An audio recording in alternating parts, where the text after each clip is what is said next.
Bismillahirrahmanirrahim. Assalamualaikum warahmatullahi wabarakatuh. Ya Rabbi bil Mustafa balligh maqasidana waghfir lana ma madha ya wasi'al karami. Ya Rabbi bil Mustafa balligh maqasidana waghfir lana ma madha ya wasi'al karami. Huwal habibul ladzi turja syafa'atuhu likulli hauli minal ahwali muqtahimi. Ya Rabbi bil Mustafa balligh maqasidana waghfir lana ma madha ya wasi'al karami. Maulaya shalli wa sallim daiman abada alal habibi ka khairil khalqi kullihim. Ya Rabbi bil Mustafa balligh maqasidana waghfir lana ma madha ya wasi'al karami. Allahumma salli wa sallim wa barik alaihi wa ala alihi. Alhamdulillahilladzi hadana lihada wa ma kunna linahtadiya laula an hadanallah. Asyhadu an la ilaha illallah wahdahu la syarikalah wa asyhadu anna sayyidana wa nabiyyana Muhammadan abduhu wa rasuluh la nabiyya ba'dah. Allahumma salli wa sallim wa barik wa karim ala sayyidina Muhammadin sayyidil anbiya'i wal mursalin wa ala alihi wa sahbihi ajma'in, amma ba'du. Faqad qala Allah ta'ala fi kitabihil karim wa huwa astaqul qailin a'udzu billahi minasyaitonir rajim wa in ta'adzana rabbukum la in syakartum la azidannakum wa la in kafartum inna adzabi lasyadid. Wa qala aidan yarfa'illahu alladhina amanu minkum walladzina utul ilma darajat. Al-ayah. Shadaqallahul azim. Hadratal mukarramin wal muhtaramin, para jamaah, para orang tua kita, sesepuh kita, wabil khusus ketua DKM masjid kita, Masjid Murtadho, beliau Al-Mukarram wal Muhtaram Bapak Ustadz Haji Dzulqarnain beserta seluruh perangkat jajaran kepengurusan masjid yang sama-sama kita hormati. Kita doakan semoga beliau-beliau selalu diberikan kesehatan oleh Allah Subhanahu wa Ta'ala dan juga diberikan istiqomah di dalam mengemban amanat menghidupkan daripada masjid sebagai tempat ibadah, sebagai tempat syiar dakwah Islamiyah. Orang tua kita, para hujaj, para muallimin, para asatid, para bapak, ibu, jamaah sekalian, jamaah sholat subuh, jamaah taklim ba'da subuh yang insya Allah diberkahi oleh Allah Subhanahu wa Ta'ala. Amin ya robbal alamin. Salah satu sabda Rasulullah Shallallahu Alaihi Wasallam bahwa orang yang besok mendapatkan surganya Allah Subhanahu wa Ta'ala, dijauhkan dari nerakanya Allah, Bapak Ibu, adalah orang yang pagi-pagi belum masuk waktu subuh sudah ambil wudhu untuk mempersiapkan diri melaksanakan sholat subuh dalam kondisi dingin, apalagi ditambah lagi dengan rintik-rintik hujan, Bapak Ibu ya.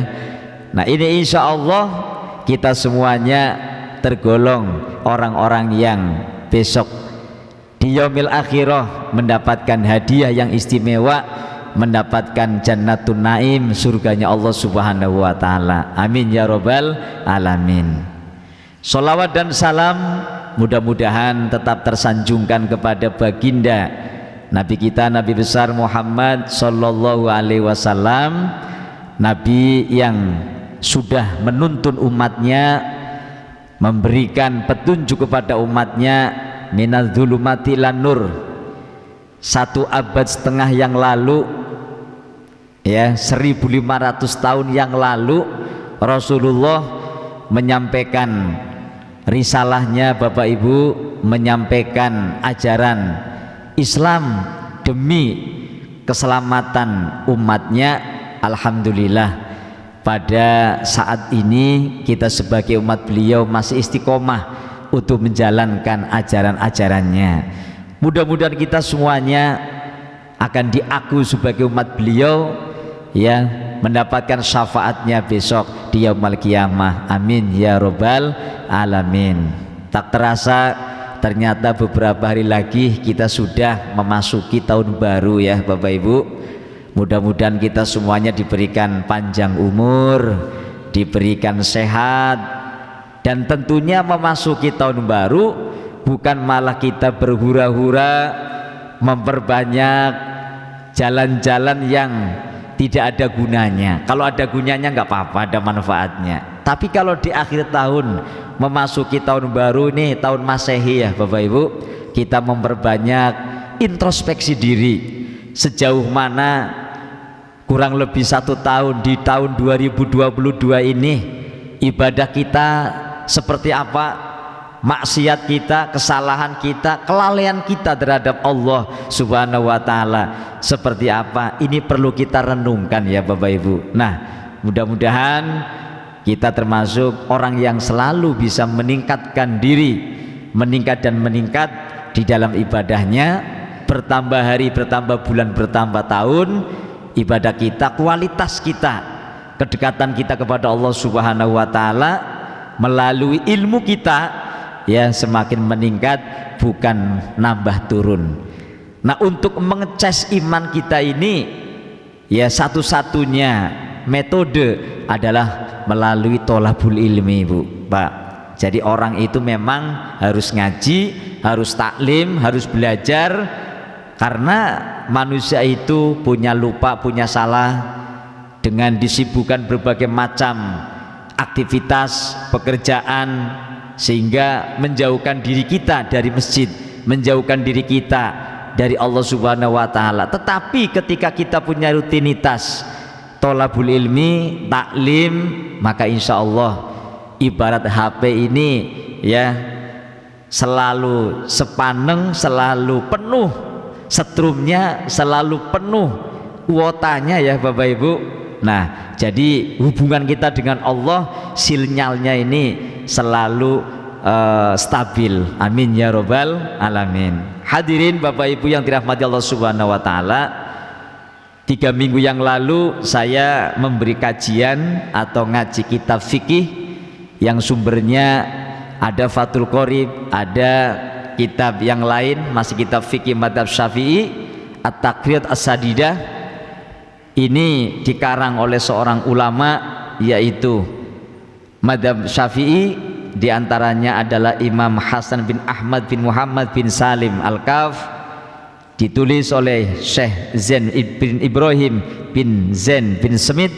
Mudah-mudahan ilmu-ilmu daripada ulama-ulama kita yang kita kaji menjadi ilmu yang bermanfaat dan barokah. Amin ya rabbal alamin. Ala hadihiniyah wa ala kunyatin sholihah, khususon ila musannifi hadal kitab. Al-Fatihah. A'udzubillahi minasyaitonir rajim. Bismillahirrahmanirrahim. Alhamdulillahi rabbil alamin arrahmanir rahim maliki yaumiddin. Iyyaka na'budu wa iyyaka nasta'in ihdinas siratal mustaqim siratal ladzina an'amta 'alaihim ghairil maghdubi 'alaihim waladdallin. Amin. Kali ini kita akan mengkaji masih dalam macam-macamnya jenis-jenis daripada sholat ya Bapak Ibu, karena sholat ini ada yang wajib, ada yang sunnah. Sholat ini ada kalanya kita berada di tempat di mana kita tinggal, ada kalanya kita dalam perjalanan. Kemarin alhamdulillah sudah tuntas kita mengkaji tentang tata cara, hukum, fadilah sholat qashar. Nah sekarang kita akan mengkaji tentang sholat jamak Bapak Ibu. Ya, fikih musafir al-jam'u baina sholataini, menjamak di antara dua sholat. Apa perbedaannya qashar dengan jamak ya Pak? Kalau yang namanya qasrun itu meringkas. Sholat yang tadinya 4 rakaat seperti zuhur asar ya sama-sama 4 rakaat diringkes jadi 2, itu namanya qashar. Waktunya tetap di dalam masuk waktu zuhur ya tetap zuhur, atau di sholat zuhur di kala waktu asar ya asar, cuman bisa diringkas. Nah kalau jamak ini sholatnya rokaatnya jumlahnya tetap Bapak Ibu, zuhur sama asar sama-sama 4, tapi waktunya itu ya dilaksanakan di salah satu antara zuhur apa asar, maghrib atau isya Bapak Ibu. Karena yang bisa dijamak ini hanya zuhur dan asar, kemudian maghrib dan isya. Ada jamak takdim, ada jamak takhir.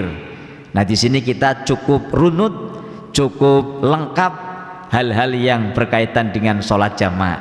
Hadirin Bapak Ibu yang dirahmati Allah Subhanahu Wa Taala. Tapi dari sholat qashar dan jamak ini bisa disatukan, artinya orang boleh ketika melaksanakan perjalanan jauh. Kemarin sudah disinggung, sudah dibahas, paling tidak jarak tempuh perjalanan kita ada 82 atau 83 km dari tempat kita pergi. Nah di situ boleh Bapak Ibu jamak dan qashar bisa dijadikan satu. Nah tapi di sini kita pembahasannya dipisah karena jamak ya syarat dan fadilahnya, tata caranya ada sendiri, qashar kemarin juga ada sendiri. Hadirin Bapak Ibu yang dirahmati Allah Subhanahu wa Ta'ala, kita masuk pada materi sholat jamak. Jadi jamak kan jamak sendiri maknanya jama'a ya jama'u jam'an. Jadi al jam'u ini isim masdar yang bermakna mengumpulkan. Yang dimaksud mengumpulkan dua sholat dilaksanakan dalam satu waktu ya Bapak Ibu. Nah apa yang menyebabkan orang itu boleh melaksanakan sholat jamak Bapak Ibu? Asbabul jam'i salah satun. Sebab-sebab boleh menjamak sholat itu ada 3 ya. Al awalu angka 1 di situ, as-safaru perjalanan. Jadi ketika kita melakukan perjalanan jauh seperti kemarin sudah saya bahas, jarak tempuhnya 83 km, maka boleh melakukan sholat jamak. Nah sholat jamak yang diperbolehkan dikarenakan kita berjalan Bapak Ibu, jadi musafir, takdiman wa takhiron, bisa 2 bentuk, jamak takdim boleh atau jamak takhir, tinggal pilih Pak, boleh takdim boleh takhir. Yang kedua al-matoru, karena hujan Bapak Ibu, jadi hujan lebat ya itu bisa menyebabkan kita itu boleh menjamak sholat. Tapi hujan yang seperti apa, sholat dalam kondisi yang seperti apa, nanti paling bawah penjelasannya Bapak Ibu. Yang jelas sebab-sebab daripada orang boleh menjamak sholat, mengumpulkan 2 sholat dalam satu waktu. Pertama, ada kalanya dikarenakan safar, melakukan perjalanan jauh. Yang kedua karena hujan. Asal isu yang ketiga al-matoru, al-marodu, sakit. Orang ketika kena sakit, tapi bukan sakit panuh, sakit kadas kurap, bukan Bapak Ibu ya. Tentunya sakit yang memberatkan ketika orang melakukan sholat ya secara rutin kayak biasanya, tapi dia berat, masyakot ya, maka boleh menjamak sholat Bapak Ibu ya. Ini Bapak Ibu sudah tahu bahwa sebab-sebab yang bisa menjadikan atau membolehkan orang melakukan sholat jamak itu ada 3. Safar, perjalanan jauh, boleh jamak takdim boleh takhir. Lah kalau mator Bu, Pak, ini cuma 1, jamak takdim saja, takdiman fakot. Jadi orang melakukan sholat jamak ini boleh yang disebabkan karena hujan, tidak ada jamak takhir, hanya jamak takdim saja. Nah nanti keterangan lebih lebarnya di bawah. Lah kalau marod, orang menjamak sholat karena sakit, sama seperti orang safar, perjalanan jauh, boleh jamak takdim boleh jamak takhir. Nah hadirin Bapak Ibu yang dirahmati Allah Subhanahu wa taala, ini namanya aturan ya Bapak Ibu. Jadi fikih itu ya memang aturan-aturan teknis dalam beribadah. Nah kalau kita tahu kan kita mudah Pak, oh kalau begini boleh, kalau begini tidak boleh, tapi saya begini, oh berarti harus begini, itu Bapak Ibu. Pokoknya orang kalau punya ilmu ini nggak sulit. Islam itu mudah kalau kita mau belajar ilmunya. Kelihatan sulit ya kalau kita nggak ngerti ilmunya, tapi walaupun mudah jangan diremehkan gitu, karena ada aturan seperti itu. Hadirin, masailu fil jam'i. Sekarang dalam pembahasan sholat jamaah ini ada masalah-masalah atau ada sebuah pertanyaan-pertanyaan, atau istilah kata kalau kita membahas suatu sub keilmuan itu biasanya ya kan muncul masalah-masalah. Apa diantaranya? Yang pertama Bapak Ibu, ayyuhuma afdolu al jam'u antarkuhu. Sebenarnya orang itu melakukan jamak sholat itu ya, itu antara kita menjamak dengan nggak menjamak ini yang lebih utama yang mana sih ya? Tapi ini masalah utama atau tidak ya Bu, bukan masalah boleh atau tidak, bukan. Kalau masalah abdul atau tidak abdul berarti kan kalau afdol dilakukan lebih bagus, lebih bijak, pahalanya lebih banyak begitu. Lah kalau tidak afdol ya bisa juga maknanya makruh, kurang baik, tetapi bukan tidak boleh begitu. Jadi afdol itu utama dalam pandangan agama, itu baik ya. Tapi bukan berarti lawannya kemudian ketika dianggap tidak baik tidak boleh, bukan. Nah di sini ada masalah-masalah yang terkait dengan jamak Bapak Ibu. Nah al afdolu tarkul jam'i khurujan min khilafi man lam yujiz al jam'a. Musonef hadal kitab mengatakan bahwa yang lebih utama kalau secara umum nih Bapak Ibu, sebenarnya secara umum yang namanya menjamak atau tidak menjamak sholat itu menurut satu pendapat ulama yang bagus, yang baik itu nggak usah menjamak. Nah hal ini ulama yang berpendapat bahwa tidak menjamak sholat itu lebih utama karena melihat ada ulama madhab lain yang mengatakan bahwa menjamak sholat itu tidak boleh. Kal imami Abi Hanifata, seperti Imam Abu Hanifah. Jadi Imam Abu Hanifah itu memandang persoalan sholat itu jamak atau tidak jamak ketika melakukan perjalanan jauh dan sebagainya Bu, Pak, beliau lebih memilih nggak usah jamak, lakukan saja pada waktu-waktunya. Ini menurut Imam Abu Hanifah, madhab Hanafiyah. Kalau kita mayoritas di Indonesia ngikutin madhab Syafi'iyah. Madhab Syafi'i pengikutnya namanya Syafi'iyah.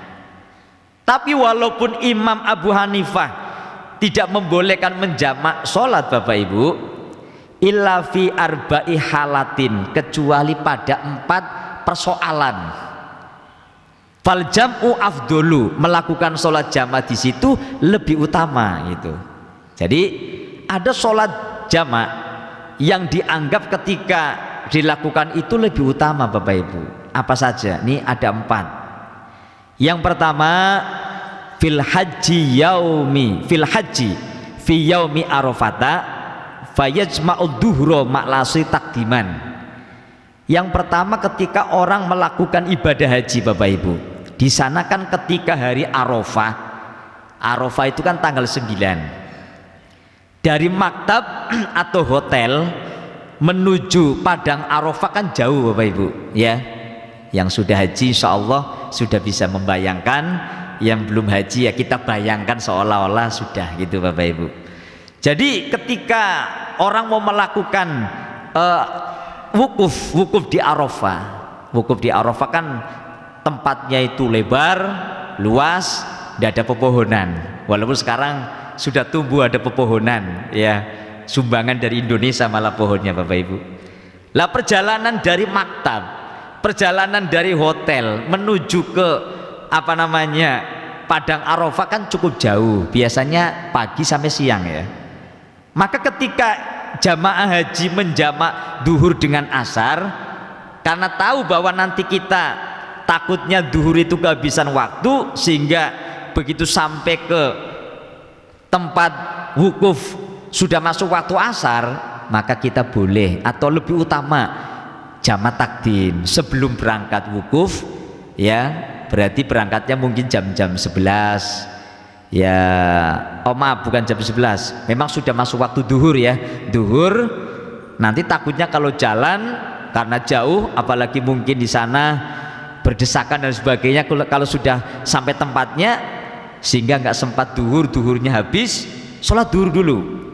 Jadi waktu duhur masuk kita sholat duhur, dan kita di situ jamak takdim sekaligus asar. Duhur dan asar dikumpulkan dalam satu waktu. Nah itu lebih utama Bapak Ibu.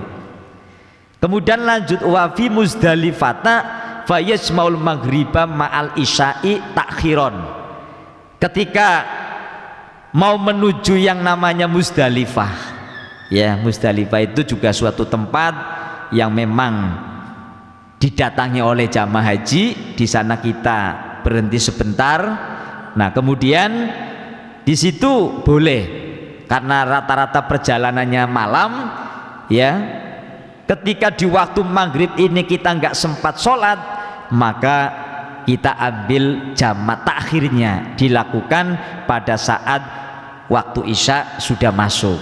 Nah Bapak Ibu yang dirahmati Allah Subhanahu wa Ta'ala, ini salah satu bentuk atau salah satu contoh bahwa menjamak sholat di situ hukumnya lebih utama daripada dia tidak menjamak gitu ya, karena memang situasinya perjalanannya lumayan jauh, di tempat sana juga berdesakan banyak orang, maka lebih baik menjamak. Ketika mau wukuf bagusnya jamak takdim, dan ketika kita mau ke Muzdalifah ya, maka jamaknya jamak takhir yang lebih utama. Itu yang pertama Bapak Ibu. Yang kedua, waliman syakka fi dalili jawazil jam'i. Orang yang ragu-ragu terhadap dalil boleh dan tidaknya jamak, ini justru yang lebih utama dia itu melakukan jamak sholat. Karena apa? Untuk memantapkan bahwa yang namanya sholat jamak itu dibolehkan, maka kita sholat saja. Kalau kita nggak melakukan sholat jamak, hati ini selalu ragu dan ragu, seolah-olah yang namanya jamak ini ya itu dianggapnya kita sholatnya kurang, nanti bagaimana dan bagaimana gitu ya. Padahal orang sudah mendengar pengajian, taklim dan sebagainya masih ragu-ragu gitu. Nah orang yang ragu-ragu terhadap dalil dibolehkannya jamak, justru dia lebih utama untuk melakukan jamak. Yang ketiga, waliman wajada fi nafsihi karohiyatal jam'i. Orang yang melakukan perjalanan jauh, ketika memandang sholat jamak itu kok sepertinya padahal dalilnya jelas, ulama juga sudah mengatur kemudian menjelaskan lengkap, tapi masih kurang cinta begitu Bapak Ibu. Dan itu rukhsah, padahal keringanan untuk kita semuanya. Karena kemarin sudah dijelaskan bahwa orang ketika pergi jauh, jaraknya lebih dari 82 atau 83 km, rata-rata capek, rata-rata pengennya ya sholat pun sekiranya cepat-cepat selesai kemudian istirahat. Makanya Allah tahu, Allah bijak.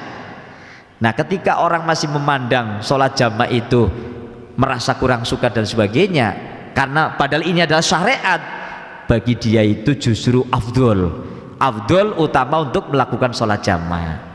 Tapi kalau nggak melakukan gimana Pak Ustadz? Ya nggak apa-apa, namanya afdol nggak afdol, tapi bagusnya bagi dia tetap sholat jamak. Selanjutnya Bapak Ibu yang keempat, wa idza kana mimman yuqtada bihi fi hadratin nas. Ini yang kemarin sudah saya singgung bahwasanya ketika orang dianggap tokoh, umpamanya ada seorang ustadz, seorang kiai melakukan kegiatan jamaah ziarah ke makam-makam aulia, entah ziarah ke Banten, ziarah Wali Songo, ke Jawa Timur dan sebagainya, ke Madura, kan berarti dia tokoh, dia dipanutin oleh jamaahnya. Maka ketika datang waktu sholat, di mana di situ sudah dibolehkan melakukan jamak atau mungkin qashar Bapak Ibu ya, ini dia sebaiknya melakukan jamak, karena supaya para jamaah itu juga tahu bahwa yang namanya sholat jamak itu adalah rukhsah dari Allah, bahwa sholat jamak ini meringankan untuk kita, supaya kita ini lebih ikhlas, lebih enak. Karena ikhlas biasanya itu tertanamkan karena jiwa kita enak, badan kita ini tidak berat, Allah sudah ngasih rukhsah, Allah sudah ngasih dispensasi. Nah ini 4 hal Bapak Ibu, orang melakukan sholat jamak itu dihukumi lebih afdol, lebih utama. Hadirin Bapak Ibu yang dirahmati Allah Subhanahu wa taala, keterangan selanjutnya nomor 2 atau persoalan yang kedua, idza kana musafiron fa ayyuhuma afdalu. Jika orang itu sebagai musafir ya, karena yang namanya menjamak sholat itu ada kalanya jamak takdim, ada kalanya jamak takhir Bapak Ibu, maka fa ayyuhuma afdalu, kira-kira orang yang sedang melakukan perjalanan jauh ini kalau sudah memenuhi syarat jamak sholat, yang lebih utama yang mana? Jam'ut takdimi atau jam'ut takhiri? Apakah menjamak takdim? Jamak takdim berarti didahulukan 2 sholat itu, atau jamak takhir? Nah jawabannya ya, keterangan berikutnya Bu. Fihi tafsilun, di sini ada tafsil. Tafsil itu artinya perincian Bapak Ibu. Jadi kalau ada pertanyaan gini, kira-kira Bapak Ibu kalau melakukan perjalanan jauh nih, musafir, kira-kira Bapak Ibu kalau sudah dibolehkan menjamak sholat, ini kalau bahasa kita Bu Pak, kira-kira Bapak atau Ibu mau memilih yang mana, takdim apa takhir gitu loh, kalau bahasa kitanya begitu Bapak Ibu ya. Nah ini bukan persoalan semaunya kita, maksudnya menurut agama, menurut syariat, menurut fikih, kira-kira kalau kita, kalau Bapak Ibu lagi jadi musafir, ini yang bagus, yang enak ya menurut agama, takdim apa takhir? Fihi tafsilun, di situ ada penafsilan, ada perincian. Jadi jawabannya nggak bisa langsung dijawab begini Bu Pak, oh yang bagus takdim, kalau takdim kan enak, kita udah sholat, nanti ya sholat yang kedua itu sudah apa namanya, udah bebas, itu kan namanya semaunya sendiri ya. Ini maksudnya dalam pandangan ulama, dalam pandangan fikih Bapak Ibu. Nah dijawab Bu Pak, al awalu yang pertama, idza kana sa'iron fi waqtil ula wa nazilan fi waqtis saniyah fajam'u ta'khiri afdalu bil ittifaq. Ketika orang itu melakukan perjalanan di waktu yang pertama dan nanti dia akan istirahat pada waktu yang kedua, maka jamak takhir lebih utama ya, sesuai dengan kesepakatan ulama. Contoh begini Bapak Ibu ya, kita malam-malam nih, umpama kita maghrib mau jalan dari Jakarta menuju Surabaya ya, Jakarta Indramayu saja sudah boleh jamak qashar Ibu, karena itu sudah lebih dari 83 km itu. Nah kita kan tahu, wah nanti ini saya maghrib naik bis ya, atau naik mobil, nanti di Cirebon atau di Indramayu atau sebelumnya sudah ngelewatin 83 km, kita nanti di sana istirahat. Maka kalau kita jalannya sudah masuk waktu Ibu Pak, maka Pak fajamu takhir afdol, jamak takhir lebih utama.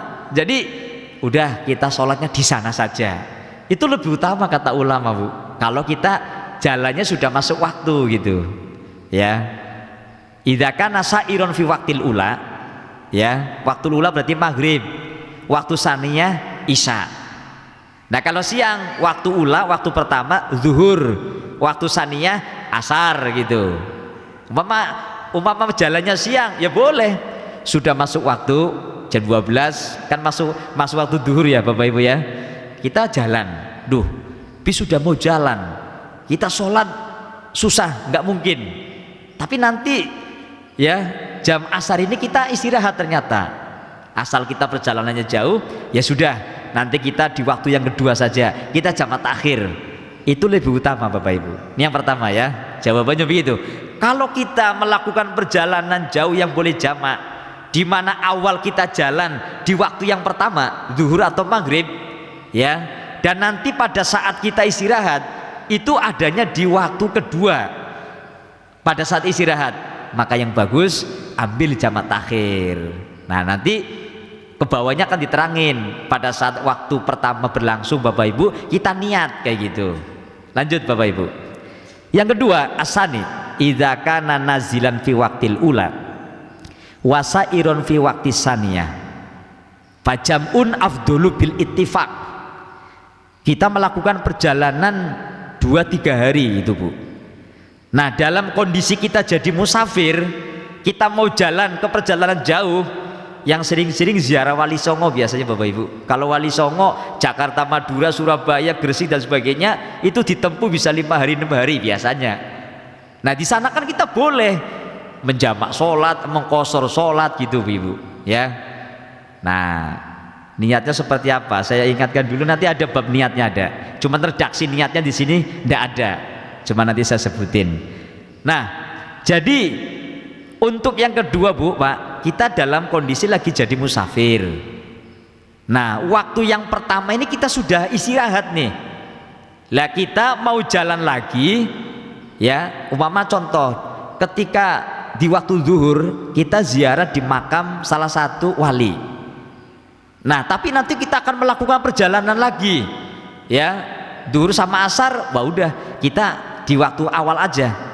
Jadi di waktu yang pertama saat kita istirahat, di situ ada waktu yang pertama taruhlah zuhur, maka yang bagus jamak takdim ya. Jadi zuhur dulu sama asar, kemudian kita ziarah umpamanya ya, contoh ziarah umpamanya Bapak Ibu, kemudian kita baru jalan. Zuhur asar sudah dijamak, kemudian asar kondisi kita lagi jalan sudah bebas ya, tidak ada kewajiban karena sudah dirapel sholatnya di waktu yang awal.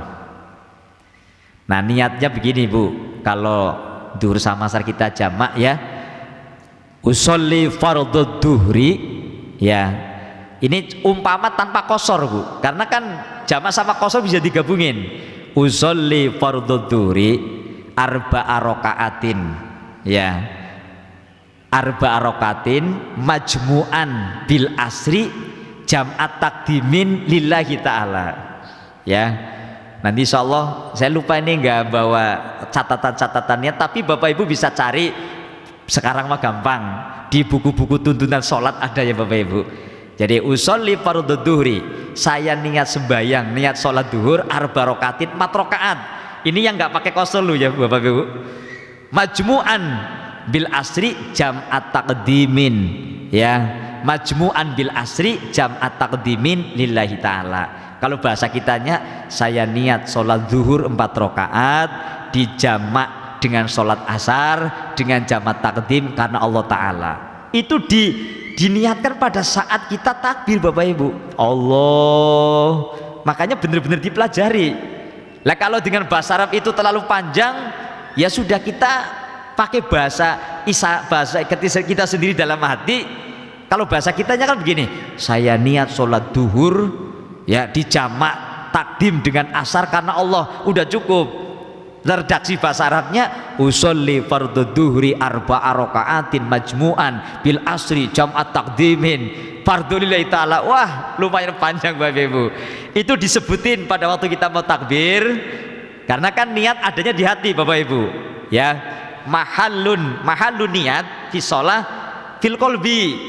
Jadi kita nggak cukup kalau kita mau sholat niatnya hanya di lisan, di mulut saja Bu, Pak ya.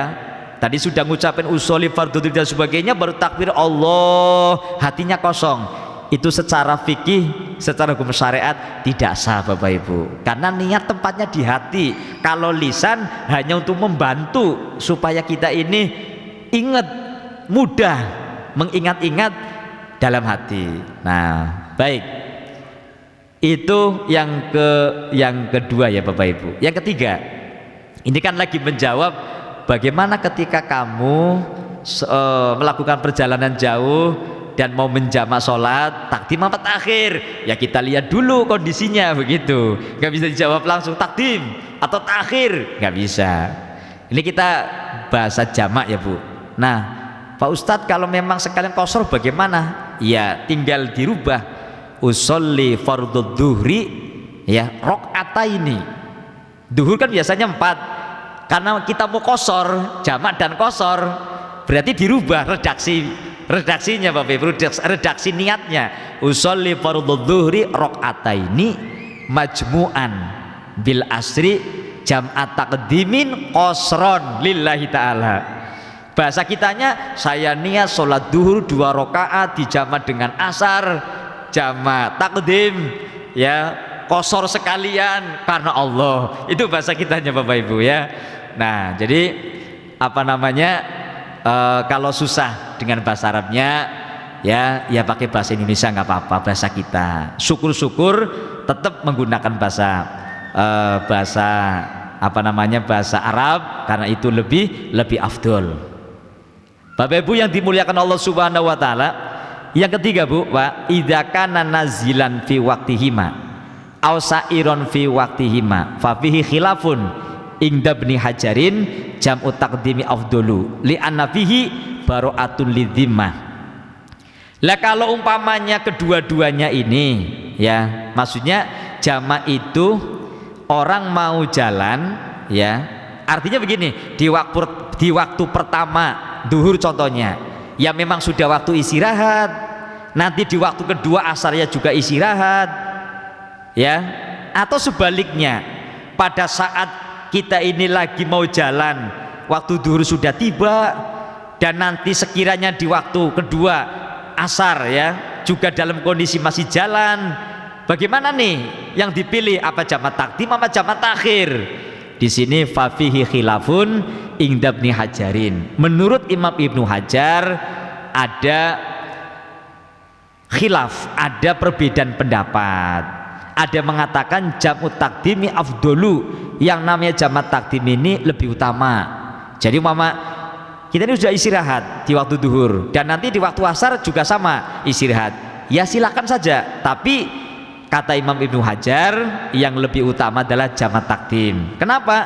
Li'anna fihi bara'atun lidzimmah, karena kalau orang sudah sholat duluan ya Pak Bu, kita cuma jamak takdim mudah, maka nanti sudah enak, sudah enteng, tanggungannya itu sudah selesai, karena sholat asar sudah dilakukan di waktu zuhur begitu. Ini menurut Imam Ibnu Hajar. Wa inda Romli, bagaimana menurut pendapat Imam Romli? Nah dalam kitab fikih atau dalam kitab usul fikih dikatakan Bu, kalau ada perbedaan pendapat antara Imam Ibnu Hajar dan Imam Romli, maka yang diutamakan adalah pendapatnya Imam Ibnu Hajar yang lebih hati-hati ya, walaupun ngikut pendapat Imam Romli juga nggak apa-apa gitu.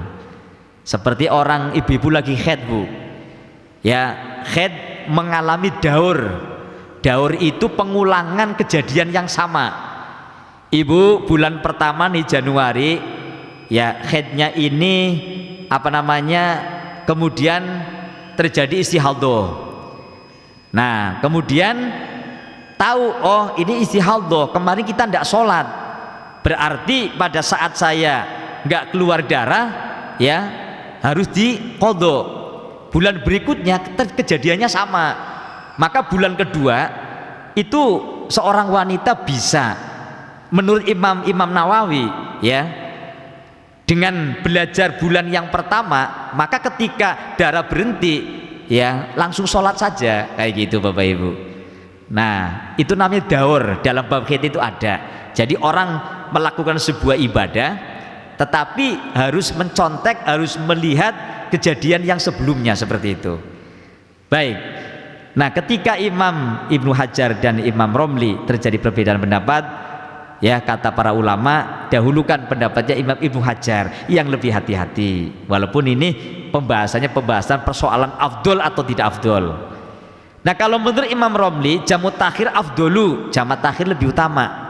Li'anna waqta saniyati waktun lil ula.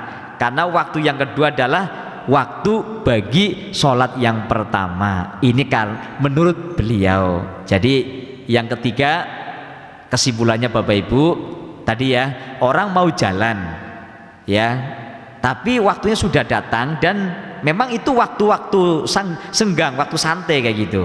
Dan nanti di waktu kedua juga sama gitu ya. Maka menurut Imam Ibnu Hajar, lakukan sholat dulu jamaknya, jamak takdim aja, jangan jamak takhir. Kalau menurut Imam Romli, wah nanti aja di takhir pun kita masih ada kesempatan sholat jamak seperti itu. Baik, ini tafsilan atau perincian menjawab ketika terjadi pertanyaan-pertanyaan, persoalan-persoalan di mana kita akan menghadapi sholat jamak, mana yang lebih utama dan mana yang tidak lebih utama. Hadirin Bapak Ibu yang dirahmati Allah Subhanahu wa taala, kita masuk pada syurutu jam'it takdimi, syarat-syarat jamak takdim sab'atun. Kalau tadi kan yang pertama asbabul jam'i, sebab-sebab yang membolehkan sholat jamak. Jadi orang boleh melakukan sholat jamak karena bagaimana gitu. Nah kan sekarang ketika sudah dibolehkan melakukan jamak sholat, maka syaratnya apa saja Bapak Ibu ya. Nah di sini syaratnya yang pertama al bida'atu bil ula ayat tartibu fayabda'u bi sholatil ula ad-duhri awil asri. Yang pertama Bapak Ibu, syaratnya jamak takdim, contoh duhur sama asar, maghrib sama isya. Ini yang dilakukan pertama kali itu adalah sholat yang pertama, artinya tertib. Kalau duhur sama asar berarti duhur dulu ya Bu ya. Jangan kita nih mama, kita mau pergi jauh, waktu duhur sudah datang ya, kita sholat asar dulu baru sholat duhur, nggak masuk akal gitu ya Bu ya. Nah jadi syaratnya ya duhur dulu baru asar, atau kalau perginya sore malam maghrib dulu baru isya, disatukan pada waktu yang pertama ya. Yang kedua Bapak Ibu, niatul jam'i fiha, niat menjamak. Ayyan wijam at-takdimi fi asna'is sholatil ula, dalam arti musafir niat jamak takdim di pertengahan sholat yang pertama walau ma'as salami fayajuzu fi asnai sholati kulliha. Ternyata yang namanya niat sholat jamak Bu Pak, itu tidak harus pada saat takbiratul ihram.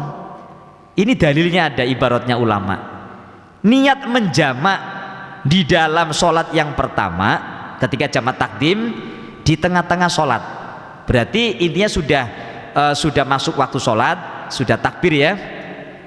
Bahkan walau ma'as salami, walaupun pada saat salam, maka boleh di tengah-tengah sholat kita ini untuk niat jamak. Jadi gini mamanya Bapak Ibu, kita sholat duhur nih, mau jamak takdim duhur sama asar, tapi pada saat takbiratul ihram kita hatinya itu belum niat jamak takdim ya.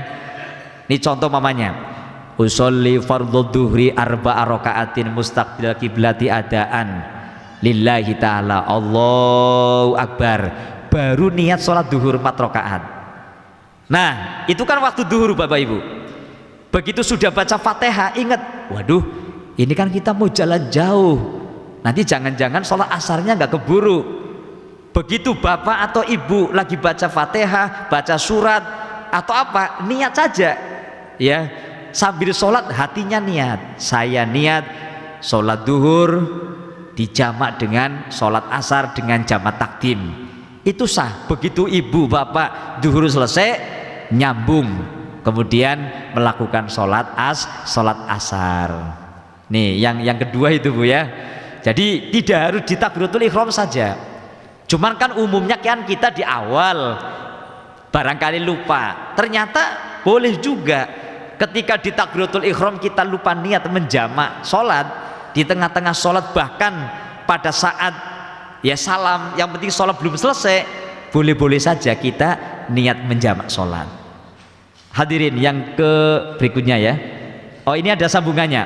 Wala yustaratu antakuna asna'a takbiratul ihrami faqat, tidak disyaratkan niat menjamak sholat di tengah-tengah pada saat kita takbiratul ihram saja. Walakinil afdolu antakuna asna'aha, cuman walaupun boleh di luar takbiratul ihram kita niat jamak, yang utama niat menjamak sholat itu pada saat kita takbiratul ihram, gitu Bapak Ibu ya. Jadi yang afdol ya tetap pada waktu kita Allahu Akbar, kita hatinya sudah niat menjamak, jamak sholat takdim duhur asar atau maghrib sama isya. Tapi kalau di saat takbiratul ihram lupa, boleh, mungkin lagi sujud, mungkin dua rakaat kedua ya, atau lagi tahiyat karena tadi lupa ya, itu masih boleh Bapak Ibu ya. Yang ketiga Bapak Ibu, syarat jamak takdim adalah baqa'u waktil ula, tetapnya waktu yang pertama ya. Jadi pada saat kita menjamak sholat, waktu sholat yang pertama ini memang masih ada. Aila yajuzu lahu al jam'u illa idza baqiya zamanun min waqti sholatil ula, dalam arti tidak diperbolehkan bagi musafir untuk menjamak sholat kecuali waktu sholat yang pertama itu masih ada. Yumkinuhu ada as-sholataini fihi, yang memungkinkan orang itu mengerjakan ya dua sholat tersebut ya. Jadi maksudnya gini Bapak Ibu, syarat yang ketiga ini syarat jamak takdim, nanti jamak takhir ada sendiri Bapak Ibu. Ketika kita mau menjamak sholat jamaknya jamak takdim, sholat yang pertama itu masih cukup untuk mengerjakan dua sholat itu ya. Nah, kita mau pergi sholat jamak takdim waktu zuhur katakanlah jam 12.05 umpamanya, berakhir jam 2.30 umpamanya kita sholatnya terlambat nih pada jam 2 ya kan, waktunya sholat kan kemarin kita udah pelajari ya Bapak Ibu.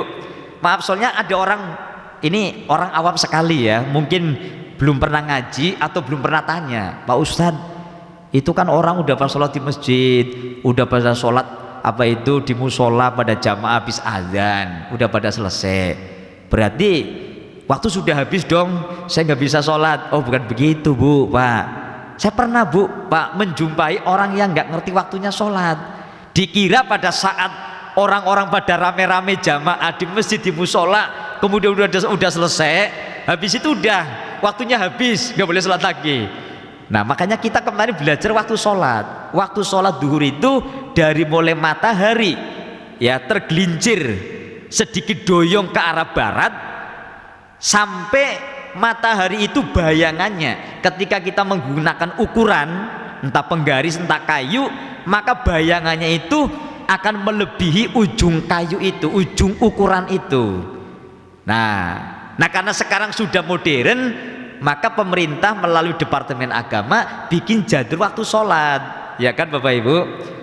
Nah terus di situ kan terbagi-bagi, ada waktu afdol, ada waktu jawaz, ada waktu makruh, ada waktu haram, kan begitu. Nah afdolus sholat fi awali waktiha, memang kalau di awal itu waktu yang paling utama, bahasanya ya pahalanya paling gede lah begitu Bapak Ibu. Nah sekarang begini Mama, sudah mepet nih zuhur hampir habis, katakanlah umpama zuhur itu berakhir pada jam 2.35 gitu. Nah kita sudah jam 2.20, ada waktu 10 menit, kita pengen menjamak sholat begitu Bapak Ibu. Lah kita kira-kira dalam 10 menit ini cukup enggak untuk mengerjakan jamak sholat antara zuhur dengan asar gitu. Nah biasanya kalau pengen cepet pakai qosor 2 rakaat. Jadi pada intinya bahwa salah satu syarat jamak takdim waktu yang pertama masih ada gitu. dan cukup untuk mengerjakan sholat yang kedua. Jadi 10 menit kita kejar waktu biar sholat duhurnya bisa, sholat asarnya juga bisa, maka sah yang seperti itu. Apalagi kita ngerjainnya di awal waktu, longgar banget waktunya ya Bu ya. Nah ini kan begitu nih, baqa'u waqtil ula, tetapnya waktu yang pertama. Ailaya juzulaul jam'u illa idza baqiya zamanun min waqti sholatil ula yumkinuhu ada ussolataini fihi ya. Jadi tidak dibolehkan menjamak sholat kecuali sholat yang pertama itu waktunya masih ada dan memungkinkan untuk mengerjakan 2 sholat itu. Tapi umpama begini Bapak Ibu, maaf, waktu duhur tinggal 2 menit. Nah kita nggak mungkin, kayaknya nggak bisa nih buat sholat duhur sama asar, berarti ya nggak usah jamak, ya duhur aja. Kita sholat duhur biasa, sholli fardhu duhri ya. Karena kita lagi perjalanan, pakai kosor lah, nggak apa-apa biar cepet. Takutnya salam kita belum selesai, udah masuk waktu asar, walaupun masih dianggap sholat ada, bukan sholat qadha begitu. Kita sholat duhur, begitu salam ada adzan, Allahu Akbar, Allahu Akbar. Nah ini tidak ada jamak-jamakan kan Bu, karena kan waktu yang pertama sangat mepet sekali. Jadi kalau waktu yang pertama sudah mepet, tidak cukup untuk mengerjakan 2 sholat antara sholat yang pertama dan sholat yang kedua, berarti nggak usah jamak, sholat biasa saja begitu Bapak Ibu ya. Nah, ini syarat yang ketiga Bapak Ibu ya. Jadi pada saat kita mengerjakan sholat yang pertama waktunya masih ada dan cukup untuk mengerjakan sholat berikutnya begitu Bapak Ibu. Yang keempat, syaratnya jamak takdim al-muwalatu bainahuma, berulang kali berturut-turut di antara 2 sholat itu Bapak Ibu. Setelah waktu sholat duhur selesai langsung, nggak usah wirid panjang dulu gitu ya. Jadi syaratnya itu mualah itu nyambung. Begitu duhur selesai, assalamualaikum warahmatullah, assalamualaikum warahmatullah, si makmum mungkin komat lagi, Allahu Akbar, Allahu Akbar ya. Kan kita udah duhur nih Bapak Ibu, nyambung asar kayak gitu. Nggak usah zikir sampai setengah jam, itu nggak boleh. Jadi hukum jamaknya nanti hilang begitu ya. Ailayatul faslu baina sholataini, dalam arti pemisah di antara duhur dan asar, maghrib dan isya atau 2 sholat itu tidak terlalu panjang. Fa in tola al faslu urfan wa ba'duhum qudrahu bi raq'ataini khafifataini ya. Lamil jam'u, andaikan ada orang mau menjamak sholat nih Bapak Ibu ya, begitu sholat yang pertama sudah dikerjakan, duhur udah kita kerjakan, habis itu tidak langsung asar Bapak Ibu, tolal faslu urfan. Jadi ada kegiatan lain, katakanlah zikir, baca Quran, tapi cukup lama, maka hukum jamaknya itu hilang. Artinya orang itu nggak boleh menjamak, nggak boleh melakukan sholat berikutnya karena sudah dipisah dengan waktu yang cukup panjang, walaupun perbuatan atau yang dilakukan itu adalah hal yang baik, baca Quran, zikir, apalagi ngobrol mamanya ya. Habis sholat yang pertama main catur dulu apalagi ya, Anda boleh. Jadi begitu salam langsung qomat aja, nyambung. Ini syarat yang keempat Bapak Ibu ya. Kemudian yang kelima, al-khamisu dhannu sihatil ula fala yajuzu al-jam'u ma'abutlani sholatil ula. Yang kelima, orang yang melakukan sholat jamak takdim ini yakin, punya dzon, punya prasangka bahwa sholat yang pertama sah. Tapi kalau dia ragu-ragu, wah ini kira-kira saya sholat ini sah apa enggak ya, bingung dia, maka nggak usah jamak kayak gitu. Artinya jamaknya nggak sah Bapak Ibu. Kalau kita memang mau melakukan sholat jamak, kita yakin bahwa sholat yang pertama ya itu sah kita kerjakan dan kita akan nyambung dengan sholat berikutnya. Hadirin yang dirahmati Allah Subhanahu wa Ta'ala, itu syarat yang kelima.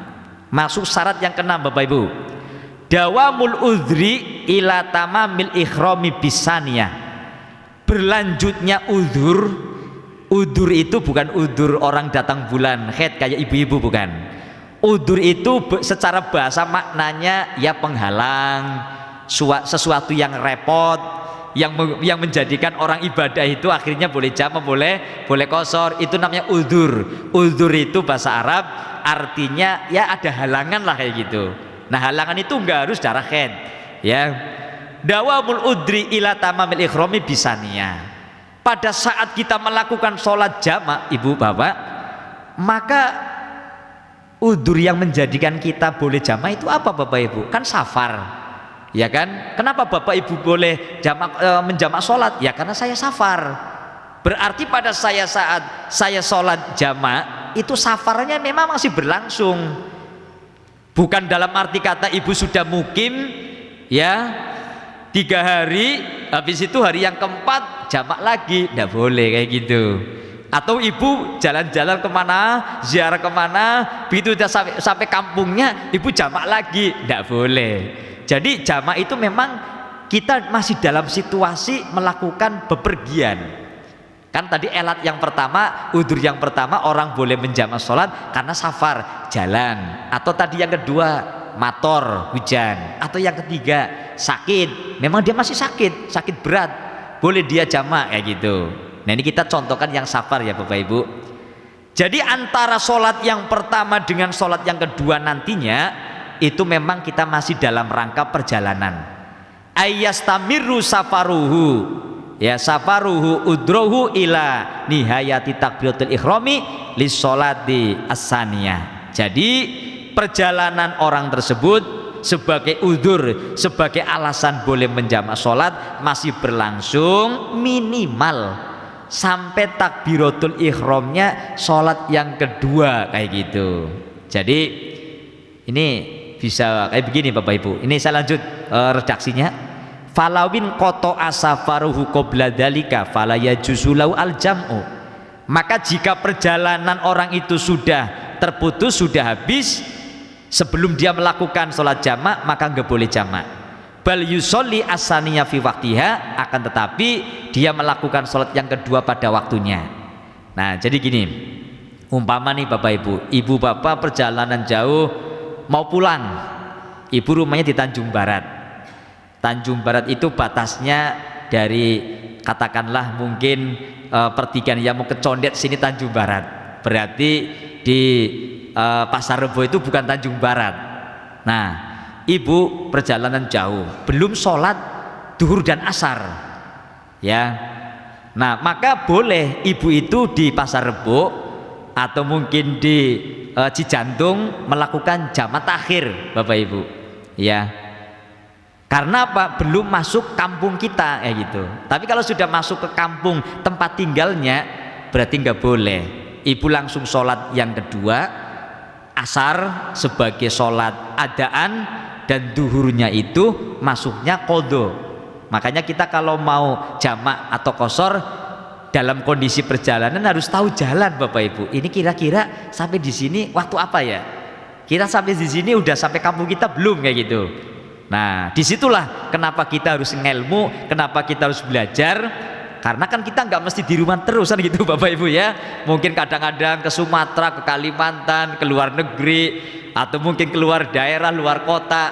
Sementara kita sebagai muslim muslimah tetap wajib sholat ya kan. Karena udzurnya sholat itu orang boleh meninggalkan sholat tidak mendapatkan dosa. Kata ulama fikih kan cuma 2 bapak ibu, ketiduran sama kelupaan.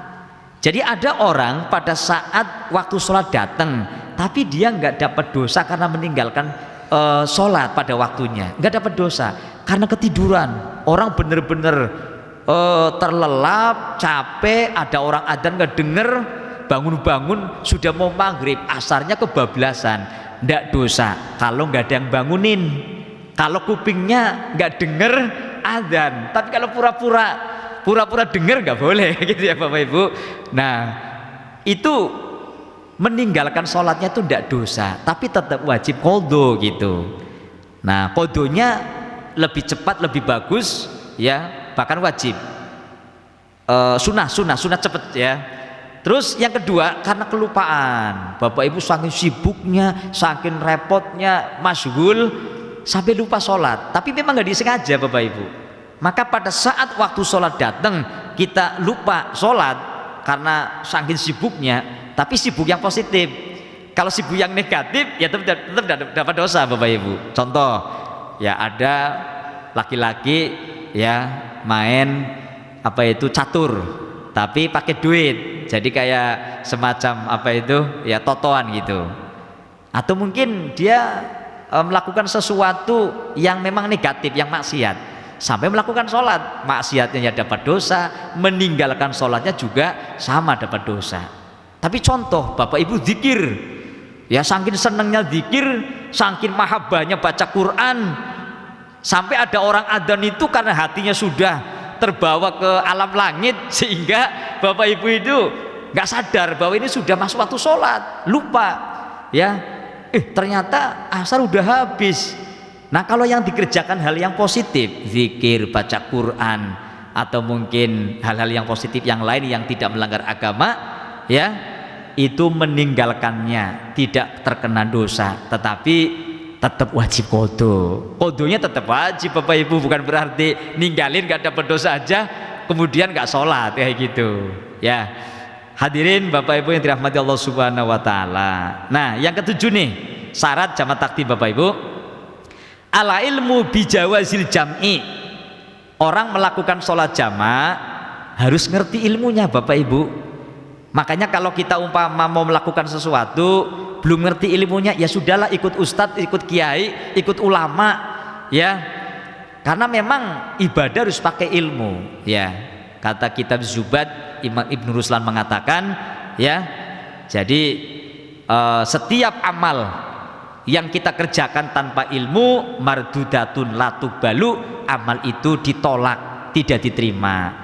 Makanya kita ibadah harus pakai ilmu. Sayang kita sudah capek, kita hidup di dunia sekian tahun ya, melakukan katanya ibadah, tapi menggunakan pemahamannya sendiri, nggak menggunakan ilmu yang ya disampaikan oleh Rasulullah dan para ulama generasi penerusnya, takutnya nggak diterima. Ini bicara syariah ya Bu ya.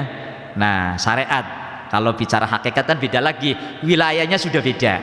Kita ini lagi bahas wilayah syariat, wilayah aturan yang tiap hari kita jumpai begitu.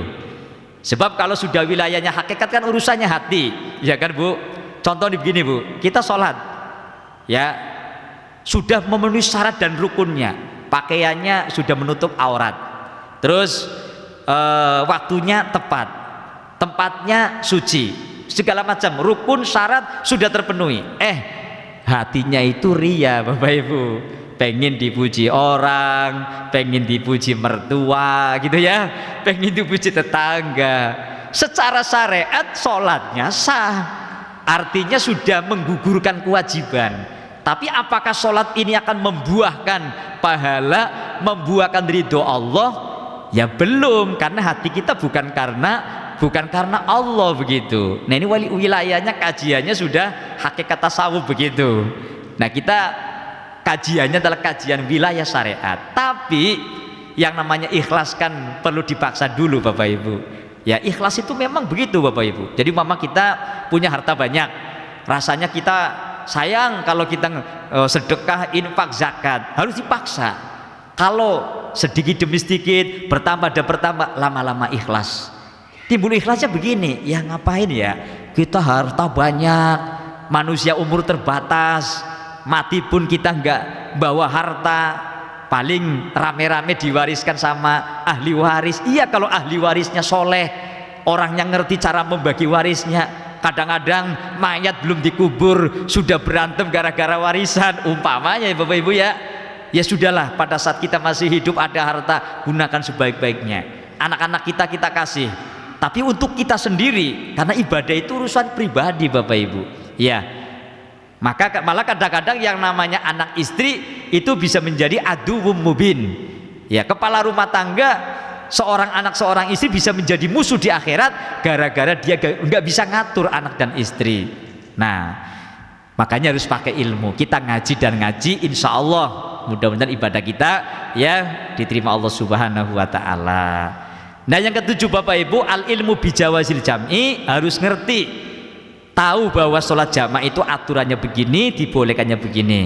bi anta tawaffaro baqiyatus syurut, seluruh syarat-syaratnya secara sempurna dia tahu. Wadalika bi ayyakuna safaruhu bahan, di mana perjalanannya memang jauh dan dibolehkan. Wa ayyakhruja minal balad, tahu kapan dia keluar dari tempat tinggalnya, bitajawuzi sur awil umron. Tadi yang saya katakan Bu, kita boleh menjamak sholat, maka kapan kita boleh memulai jamak dan kapan boleh kita itu mengakhiri dibolehkannya menjamak. Kemarin sudah saya singgung, kita umpamanya mau pergi jauh Bapak Ibu, sudah datang waktu duhur, kita jamaknya jangan di kampung sendiri ya.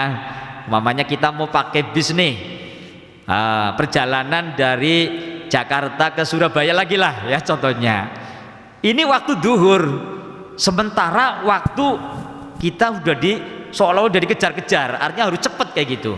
Boleh ibu ke pasar minggu dulu, di pasar minggu itu ada agen bis, beli tiket, karena duhurnya masih ada ya, boleh kita jamak takdim di situ.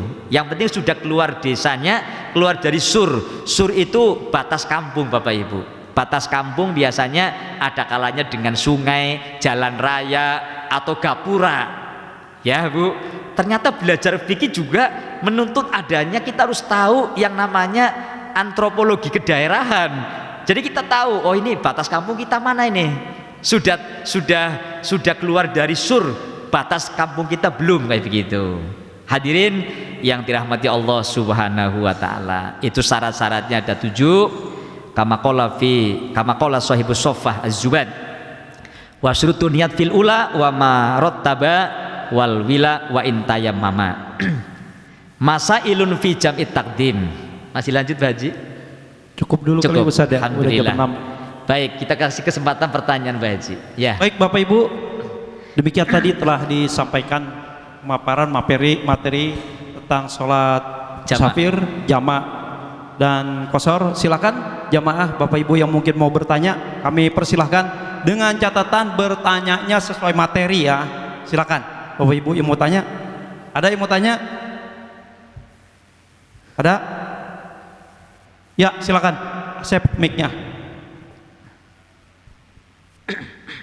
Bismillahirrahmanirrahim. Assalamualaikum warahmatullahi wabarakatuh. Waalaikumsalam warahmatullahi wabarakatuh. Tadi sudah dijelaskan bagaimana ketentuan sholat jamaah. Nah di sini ada seseorang, anggap aja dia seorang security ya. Nah, tugasnya malam. Nah kemudian dia ini di pagi harinya tidur, kemudian bangun setelah asar. Di sini bagaimana hukumnya jika security itu melakukan sholat jamaah akhir ya Tat? Ya. Kayak gitu. Terus kedua,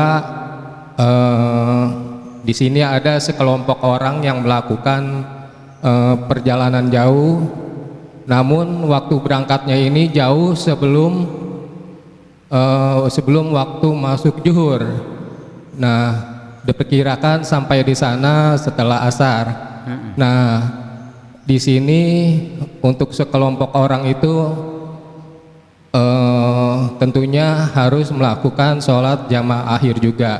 Nah di situ apakah sholat yang dinamakan sholat jamaah ini diperbolehkan atau tidak dilakukan dengan berjamaah? Terus yang ketiga, mohon maaf ini di luar tema daripada jamaah, sholat jamaah, namun masih di dalam lingkaran sholat juga. Sholat sunnah tahajud ini kan biasanya dilakukan tengah malam atau setelah bangun dari tidur ya Tat ya. Nah kemudian ada seseorang yang melakukan sunnah tahajud ini sebelum tidur, itu bagaimana? Mungkin ini aja, terima kasih. Assalamualaikum warahmatullahi wabarakatuh. Waalaikumsalam warahmatullahi wabarakatuh. Terima kasih Bapak.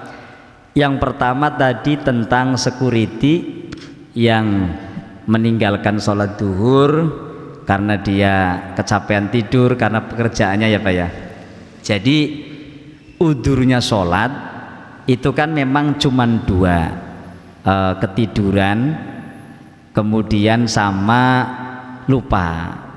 Jadi begini, ini sebenarnya kan begini Pak, dia ketika dia ketiduran kan dia mungkin tugas malam, dia capek. Nah, supaya tidak meninggalkan waktu zuhurnya, maka pada saat mau tidur itu harus pesan sama keluarganya Pak, atau orang yang ada di situ lah pokoknya. Dalam aturan fikihnya itu, karena kita kan udah tahu yang namanya sholat itu wajib. Nah, kecuali begini, di rumah nggak ada siapa-siapa, anak nggak ada, istri nggak ada, lagi pada pergilah. Tapi ada cara ketiga kan, pakai alarm gitu ya, pakai alarm gitu. Tapi umpama nih Pak, umpama anak nggak ada, istri nggak ada, alarm nggak punya, dia tidur saking capeknya. Nah, kemudian bangun-bangun asar, duhur tertinggal, itu meninggalkan duhurnya itu nggak terkena dosa. Karena kan mau pesen sama istri anak yang memang nggak ada, alarm yang nggak punya, harusnya kan dia usaha ikhtiar supaya duhurnya itu jangan sampai bablas gitu. Nah karena sudah menjadi kebiasaan kan berarti harus ikhtiar menggunakan cara, oh di rumah sepi, supaya kita tidak meninggalkan duhur kita pakai alarm gitu. Lah umpama dalam prakteknya sudah dikasih alarm dengan waktu duhur ya, apalagi alarmnya adzan, kuping udah denger tapi dia malas tetap aja tidur, ini terkena dosa Bapak. Artinya kan udah usaha nih pakai kode gitu ya. Nah bangun-bangun asar, maka dia kemudian melakukan sholat asar dan tetap wajib mengqadha sholat duhur yang ditinggalkan karena tertidur. Tapi urusan kerjaan security bukan menjadi masalah Pak. Artinya boleh dan tidaknya meninggalkan apa tadi yang dimaksud tidak berdosa kan karena ketiduran. Tapi ketiduran ini bermacam-macam. Artinya kan apakah dia sebenarnya sudah pesan sama keluarganya atau belum, sudah ikhtiar dengan alarm apa belum. Lah ini yang tidak dosa itu langsung tidur dan memang nggak ada keluarga, nggak ada alat yang digunakan untuk mengingatkan dia untuk bangun duhur, itu terbebas dari dosa ketika meninggalkan sholat pada waktunya. Tapi dia tetap qadha gitu Pak. Itu yang pertama. Lah yang kedua, yang namanya sholat jamak Pak, jamak kan memang mengumpulkan dua sholat dalam satu waktu. Boleh dilakukan sendirian, boleh dilakukan berjamaah. Malah berjamaah lebih bagus, pahalanya itu berlipat ganda, nilainya sampai 27 derajat, 27 tingkatan. Nah persoalan tadi yang afdol takdim apa takhir, lah tadi kan sudah tahu perjalanannya. Ini duhurnya ya dalam perjalanan, asarnya juga dalam perjalanan, ulama berbeda pendapat. Artinya kita boleh memilih Pak. Pada saat waktu pertama datang ya sudah berhenti dulu lah, kita sholat jamak duhur asar ya gitu. Atau kita boleh nanti ajalah di waktu asar kita berhenti, ya kita yang ngatur seperti itu boleh Pak. Jadi kan tadi Bapak pertanyaannya apakah boleh jamaah? Boleh. Jadi malah sangat boleh. Kalau sendirian kan kita pahalanya cuma munfarid ya Pak ya. Jamaah itu kan bareng-bareng. Kemudian yang ketiga tadi masalah apa sholat ya Pak? Tahajud Zat. Oh ya tahajud. Iya, ya. nggak tidur sholat tahajud nggak tidur. Ya sholat tahajud itu memang syaratnya itu harus tidur dulu Pak. Ketika ada orang melakukan sholat tahajud ya, kemudian dia belum tidur Bapak Ibu, maka hukum sholatnya itu bukan disebut dengan tahajud. Jadi maksudnya sebagai sholat mutlak. Apakah dosa? Ya tidak. Apakah sah? Selagi memenuhi syarat dan rukunnya sholat sunnah. Artinya kan syarat rukun wudhu sudah, suci sudah, semuanya suci lah, rukun syaratnya sudah penuh, maka tidak terhukumi sebagai sholat tahajud. Karena tahajud sendiri kan maknanya bersungguh-sungguh, sepacam maknanya jihad ya. Orang habis tidur ngantuk-ngantuk, kita baru bangun begitu. Tetapi kalau belum tidur itu kan rasa juhdun, rasa beratnya itu nggak ada. Maka ketika dia melakukannya sebelum apa namanya tidur, maka hukumnya bukan sebagai sholat sunat tahajud. Ya, mau dikatakan sholat hajat, dia nggak niat sholat hajat, berarti sholat mutlak. Sebab syaratnya sholat tahajud itu sudah mengerjakan sholat isya, waktu isya sudah masuk, sudah ngerjain sholat isya, tidur sejenak. Dan maaf Pak, walaupun tidurnya cuma 5 menit, sudah boleh Bu. Ibu sholat isya selesai setengah 8, habis itu pulang ngeliyep tidur sebentar gitu ya. Nah cuma 5 menit Bang, udah boleh tahajud. Cuman kan yang afdol itu ya sepertiga malam, jam 3, jam 2, itu yang afdol. Dikerjakan jam 9 boleh, asalkan sudah masuk waktu isya, sudah sholat isya, sudah tidur walaupun sejenak. Gitu ya Pak ya. Baik. Ya, ada lagi yang mau tanya? Ya, Sep, silakan Sep, mic-nya Sep. Di belakang Sep. Assalamualaikum warahmatullahi wabarakatuh. Assalamualaikum warahmatullahi wabarakatuh. Saya ingin bertanya 2 hal tentang sholat jamak ini. Yang pertama, tadi kan jamak itu salah satu syaratnya adalah kita sebagai musafir, yang berarti dalam perjalanan. Misal tadi contohnya adalah Jakarta ke Surabaya. Nah, kalau dari perjalanan Jakarta ke Surabayanya kan oke, kita boleh berjamak karena memang kita sedang perjalanan. Tapi ketika di Surabayanya apakah masih ada hukumnya kita boleh untuk berjamak gitu? Nah, lalu yang kedua, itu berapa lama kita boleh untuk berjamaknya gitu? Karena kalau saya sendiri itu saya mengikuti saran yang anjuran yang 3 hari boleh berjamak. Tapi kebetulan keluarga saya yang lain ada yang bilang ya selama kita masih dalam perjalanan kita masih boleh jamak gitu. Misalnya ternyata dia seminggu di kota tersebut gitu, itu dia masih jamak. Nah, sebenarnya yang betul itu seperti apa tadi gitu? Asih. Jadi pertama pertanyaannya, perjalanan contoh tadi Jakarta Surabaya, apakah di Surabayanya masih boleh menjamak sholat gitu ya Pak ya? Iya betul Pak. Iya. Mungkin ya. kadaluarsanya gitu ya Ustaz ya? Ya. Kadaluarsanya mungkin Kadaluarsanya ya, masanya. Ya. Jadi gini Bapak Ibu. Pertama, andai kan seminggu kita melakukan perjalanan, memang masih jalan, masih ada aktivitas, kapanpun kita boleh jamak. Tetapi ketika Bapak umpamanya tadi perjalanan Jakarta Surabaya, berhenti di Surabaya, itu Bapak karena memang satu sisi juga memang Bapak masih melakukan aktivitas kegiatan perjalanan, bisnis dan sebagainya, Bapak dikasih kesempatan waktu oleh syariat untuk melakukan sholat jamak. Betul tadi Pak, selama 3 hari 3 malam itu boleh. Kalau Bapak sudah nempat atau mukim di tempat itu melebihi 3 hari loh Pak ya, tapi ada niat mukim gitu Pak, artinya setelah 3 hari kita sudah tuntas untuk melakukan segala hal kegiatan perjalanan, maka sudah nggak boleh. Maka contohnya begini, saya tadi kan menyontohkan orang ziarah Wali Songo, itu biasanya kurang lebih 5 atau 6 hari gitu. Iya boleh gitu Pak, karena kita masih hukumnya musafir gitu. Lah Bapak di situ 3 hari. Kalau memang 3, contoh begini, umpama Bapak di situ nempat di situ ya 3 hari atau lebih 3 hari. Tapi 3 hari ini memang juga aktivitasnya memang aktivitas sebagai musafir, boleh-boleh saja. Cuman kalau hati ini sudah ada niatan untuk mukim, kayak contoh orang silaturahmi nih, contoh Pak, kita dari Jakarta ke Surabaya silaturahmi, silaturahminya itu ya melebihi daripada 3 hari, berarti 4 hari kesananya ya sudah terhukumi mukim. Jadi hukum jamaknya ini sudah hilang seperti itu. Gimana Pak? Masih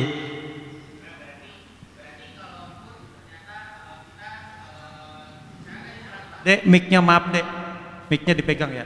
Ya. Misalkan kita memang tadi silaturahim tapi selama 7 hari gitu. Iya. Masa kegiatan masih berlaku selama 7 hari dengan anjurannya sesuai syariat kan 3 hari ya. Iya. Itu berarti kita masih boleh menjamak selama niatan kita bukanlah untuk bermukim gitu. Iya, kalau memang tapi maaf Pak, kalau silaturahim itu kan memang bentuknya mukim ya. sudah mukim di rumah kayak gitu. Ya. Cuma 3 hari. Kalau tadi contoh yang ziarah dari tempat ke tempat kan masih jalan. Walaupun seminggu bahkan 10 hari pun karena dia masih jalan masih boleh. Tapi kalau sudah nempat di suatu tempat sampai seminggu 10 hari berarti batasnya cuman hanya 3 hari 3 malam seperti itu. Karena selebihnya itu sudah terhukumi sebagai orang yang mukim gitu Pak. Iya. Oke, ya makasih Ustaz. Iya sama-sama Pak. Kira-kira bisa paham ya? Iya. Iya. Jadi Ustadz kalau ke Surabaya Iya. mau beli bebek deh gitu Ustaz. Iya. Nah beli bebek nih ternyata 3 hari udah ketemu dia udah selesai. Begitu hari keempatnya main dulu ke rumah temen, itu udah mukim, udah maksudnya tuh Ustaz ya? Iya sudah mukim. Nah kira-kira seperti itu ya, paham ya? Iya. Ada lagi ibu? Silakan Bapak, Ibu mungkin. Barangkali. Iya kali bebek singkep gitu, belinya ke sono. Iya. Ada lagi? Cukup ya? Udah siang ya? Baik Bapak Ibu, demikian tadi telah kita simak bersama ya, kita dengar bersama majlis talim kita, pengajian kita yang tadi telah dijelaskan oleh Ustadz kita. Mudah-mudahan apa yang disampaikan oleh Ustadz bermanfaat untuk kita semua ya. Amin, amin ya rabbal alamin. Amin. Kami dari DKM tentunya mengucapkan terima kasih yang tak terhingga atas kehadiran Bapak Ibu hadirin sekalian. Mudah-mudahan Allah terus memberikan nikmat kesehatan kepada kita sehingga kita dapat terus bisa bersama memakmurkan masjid ini, mengisi majlis taklim ini. Kita berdoa mudah-mudahan di minggu berikutnya dan berikutnya kita bisa berjumpa untuk sama-sama kita menimba ilmu di masjid ini. Amin, amin ya rabbal alamin. Amin. Akhirnya kami mohon kepada Ustadz ditutup dengan doa dari kami. Sekali lagi terima kasih. Wassalamualaikum warahmatullahi wabarakatuh. Waalaikumsalam warahmatullahi wabarakatuh. Baik Bapak Ibu sekalian yang dirahmati Allah Subhanahu wa taala. Kita materi sebenarnya masih lumayan panjang. Nah, nanti untuk apakah lanjut untuk bulan depan atau tidak, nanti kita musyawarah. Karena kalau ini terus nggak ganti-ganti gitu ya Pak ya. Ya nanti enaknya bagaimana seperti itu. Karena ini tadi yang sholat jamak disebabkan karena hujan, sakit kan belum ya Bu Pak. Memang ya itulah kajian kitab itu biasanya berapa baris saja memerlukan penjelasan yang panjang. Baik. Mudah-mudahan kajian pagi hari ini menjadikan ilmu yang bermanfaat untuk kita semuanya. Senantiasa semuanya hanya mencari ridho Allah Subhanahu wa taala, bahwa hidup kita harus ada sebuah keseimbangan. Sesibuk apapun kita melakukan aktivitas duniawiyah, maka kita ada kewajiban yang tidak boleh ditinggalkan, yakni sholat apapun bentuknya, apakah sholat yang ada di rumah maupun ada di perjalanan, sehingga kita tetap istiqomah menjadi orang yang menjalankan atau yang patuh taat menjalankan daripada perintah-perintah Allah Subhanahu wa taala. Al-Fatihah. A'udzubillahi minasyaitonirrajim. Bismillahirrahmanirrahim. Alhamdulillahirabbil alamin. Arrahmanirrahim. Maliki yaumiddin. Iyyaka na'budu wa iyyaka nasta'in. Ihdinas siratal mustaqim. Shiratal ladzina an'amta 'alaihim ghairil maghdubi 'alaihim waladdallin. Amin. Wa'fu anna ya karim, wa'fu anna ya rahim, irhamna birahmatikal wasi'ah. Allahumma bihaqqil Fatihah wa bisiril Fatihah wa bikaromatil Fatihah wa bimu'jizatil Fatihah. Allahumma barik lana fi ta'limina wa barik lana li ulumina wa barik lana li auladina wa li dzurriyyatina wa li ahlina wa li talamidina wa li jam'iyatina birahmatika ya arhamar rahimin. Allahumma ja'al jam'ana jam'an marhuma wa ja'al tafarruqana tafarruqan ma'suma birahmatika ya arhamar rahimin. Da'wahum biya subhanakallahumma wa tahiyyatuhum fiha salam wa akhiru da'wahum anil hamdulillahi rabbil alamin. Wallahul muwaffiq ila aqwamit thoriq. Wassalamualaikum warahmatullahi wabarakatuh.